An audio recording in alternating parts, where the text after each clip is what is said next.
Obrigada, Sra. Coordenadora. Cumprimentar os senhores e as senhoras deputadas e cada um dos membros destes dois grupos de trabalho que hoje connosco refletem sobre a recuperação das aprendizagens e sobre aquilo que ainda é preciso fazer, o que já foi feito e o que temos que melhorar nas escolas para que os nossos alunos possam, de facto, recuperar as aprendizagens perdidas. De facto, já foi aqui muito dito do que teríamos para perguntar, nomeadamente pelo seu professor Pedro Freitas, mas gostaria de perguntar à Sra. Doutora Margarida Matos, quando refere que no final do ano estará um novo relatório para apresentar, que resultados é que prevê que possam sair deste relatório? Muito diferentes daquelas conclusões a que já chegaram ou teremos aqui, de facto, um relatório com resultados diferentes do que já são conhecidos? Se há alguma evolução.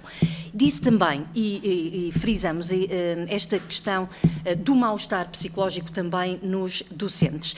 O Parlamento está a desenvolver, como certamente saberão, a iniciativa do Parlamento dos Jovens, que este ano versa exatamente sobre esta temática da saúde mental nos jovens. E os nossos alunos nas escolas já nos dão esta preocupação do seu mal-estar psicológico e da dificuldade que têm em aceder à ajuda, ou a ajuda chega, mas tardiamente, e eu posso aqui dar um exemplo do que aconteceu numa escola no meu distrito, que é o distrito de Aveiro, em que uma aluna dizia que se não fosse o facto de ter a sorte de ter uma família que pode suportar os encargos com a psicologia e com a psiquiatria, dificilmente conseguiria ter a ajuda de que precisa para suportar estas dificuldades. E, portanto, parece-nos que aqui os recursos, apesar de anunciados pelo Governo, e aqui permita-me, Sr. Deputado Agostinho Santa, de discordar, porque, de facto, o PSD não entende que este programa esteja a responder às necessidades das escolas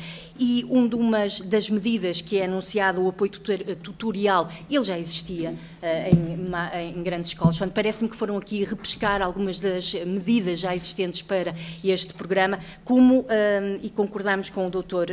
Pedro Freitas quando diz que os rastreios, eles seriam necessários nas escolas, mas não para uma recuperação das aprendizagens. Portanto, há aqui, de facto, como sempre, estas linhas que nos separam, obviamente, que teria que ser, e ainda bem que assim é, mas há uma coisa que nos une, que é querermos todos o bem-estar das nossas crianças.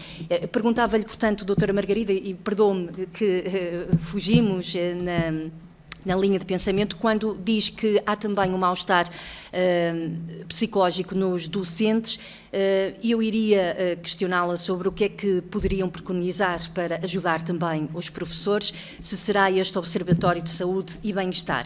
E enquanto investigadores, e agora se calhar o repto para os dois grupos de trabalho que aqui estão hoje, ou que aqui está hoje, enquanto investigadores que se têm debruçado sobre estas matérias, consideram justificável que um programa excepcional, este Plano 21-23, que está a meses de terminar, lançado pelo Primeiro-Ministro, que assumiu a transparência quanto à avaliação e a monitorização, esteja ainda em construção.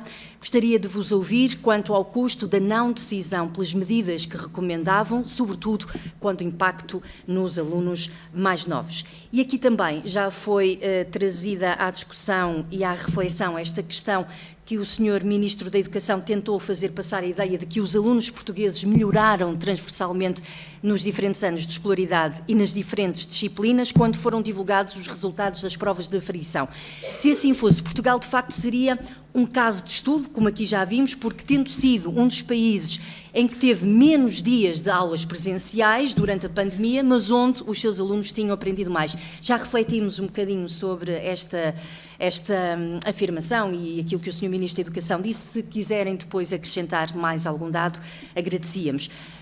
E também esta questão das assimetrias entre o interior e o litoral, entre os meios urbanos e os meios rurais, e entre a pobreza infantil e as qualificações da população adulta são das mais baixas no contexto europeu, e o que é que explicaria essa suposta não convergência na perda de aprendizagem? Já vimos que, de facto, as famílias com mais poder económico foram aquelas que puderam pagar e ajudar os seus filhos com um apoio individual e com as explicações. As crianças mais novas, com famílias mais vulneráveis, têm sempre esta dificuldade. Para terminar, gostaria de saber a vossa opinião, o que é que ainda pode e deve ser feito para recuperar o tempo perdido pelo Governo. Muito obrigada.